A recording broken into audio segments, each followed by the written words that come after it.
ಎಲ್ಲರಿಗೂ ನಮಸ್ಕಾರ. ನನ್ನ ಯೂಟ್ಯೂಬ್ ಚಾನಲ್ಗೆ ನಿಮ್ಮೆಲ್ಲರಿಗೂ ಸ್ವಾಗತ. ಇವತ್ತು ನಾನು ಡ್ರೈ ಗೋಬಿ ಮಾಡೋದನ್ನ ಹೇಗೆ ಅಂತ ಹೇಳ್ತಾ ಇದ್ದೀನಿ.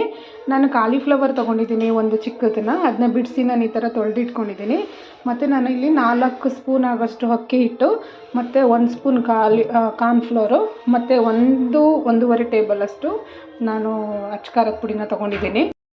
ಬಿಸಿನೀರಿಗೆ ಹಾಕ್ತಾಯಿದ್ದೀನಿ. ಇದನ್ನ ಚೆನ್ನಾಗಿ ಅಂದರೆ ಇದರಲ್ಲಿರೋ ಹುಳ ಎಲ್ಲ ಬಿಸಿನೀರಿಗೆ ಆಚೆ ಬರುತ್ತೆ ಅಂತ. ಇದಕ್ಕೆ ಸ್ವಲ್ಪ ನಾನು ಉಪ್ಪನ್ನು ಕೂಡ ಆ್ಯಡ್ ಮಾಡ್ಕೊತೀನಿ. ಇದೊಂದು 5 ನಿಮಿಷ ಬಿಸಿ ನೀರಲ್ಲಿ ಚೆನ್ನಾಗಿ ಬೇಯಬೇಕು.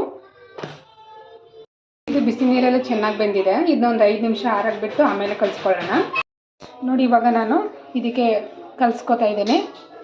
ಮೊದಲು ನಾನು ಅಕ್ಕಿ ಹಸಿಟ್ಟು ಮತ್ತು ಕಾರ್ನ್ಫ್ಲೋರು,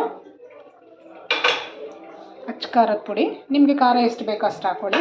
ನನಗೆ ಮನೇಲಿ ಮಕ್ಕಳಿರೋದ್ರಿಂದ ನಾನು ಸ್ವಲ್ಪನೇ ಹಾಕ್ಕೊತಾ ಇದ್ದೀನಿ. ಮತ್ತು ಸ್ವಲ್ಪ ಸಾಲ್ಟ್ ಹಾಕೋತಾ ಇದ್ದೀನಿ. ಇದಕ್ಕೆ ನಾನು ಜಾಸ್ತಿ ಖಾರನೂ ಮಾಡ್ಕೊತಾ ಇಲ್ಲ, ಮತ್ತು ಶುಂಠಿ ಬೆಳ್ಳುಳ್ಳಿ ಪೇಸ್ಟನ್ನು ನಾನು ಯೂಸ್ ಮಾಡ್ತಾ ಇಲ್ಲ. ನಾವು ಹೊರಗಡೆ ಎಲ್ಲ ತಿಂದು ಆರೋಗ್ಯ ಹಾಳು ಮಾಡ್ಕೊಳ್ಳೋದು ಬದಲು ಮನೇಲೇ ಮಕ್ಳಿಗೆ ಈ ಥರ ಮಾಡಿಕೊಡ್ಬೋದು. ನಾರ್ಮಲ್ ಗೋಬಿನೂ ಮಾಡ್ಕೊಬೋದು. ಅದನ್ನ ನೆಕ್ಸ್ಟು ನಾನು ತಿಳಿಸ್ತೀನಿ. ಈಗ ಜಸ್ಟ್ ಈವ್ನಿಂಗ್ ಸ್ನ್ಯಾಕ್ಸ್ ಥರ ಮಕ್ಕಳಿಗೆ ಡ್ರೈ ಗೋಬಿ ಮಾಡ್ಬೋದು.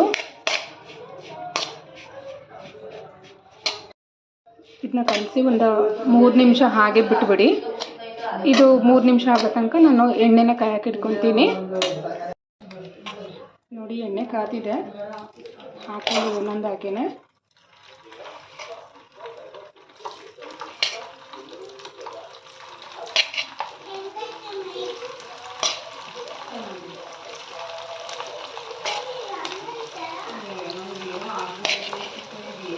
ಇದನ್ನ ಈವ್ನಿಂಗ್ ಸ್ನ್ಯಾಕ್ಸ್ ಅಂತಲೇ ಕರಿಬೋದು.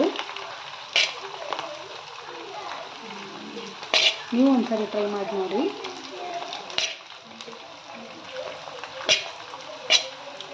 ಹೊರಗಡೆ ಎಲ್ಲ ಮಾಡಿ ತಿನ್ನೋದ್ರ ಬದಲು ಮನೆಯಲ್ಲೇ ಮಾಡ್ಕೊಂಡು ತಿಂದರೆ ಹೆಲ್ತಿಯಾಗಿರುತ್ತೆ ಅಂತ.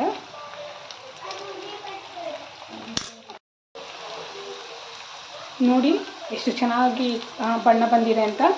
ಇದನ್ನು ನೀವು ನಾರ್ಮಲಾಗಿ ಬೇಕಾದ್ರೂ ತಿನ್ಬೋದು, ಅಥವಾ ನೀವು ಊಟದ ಜೊತೆಗೆ ನಂಚ್ಕೊಂಡು ಬೇಕಾದ್ರೂ ತಿನ್ಬೋದು.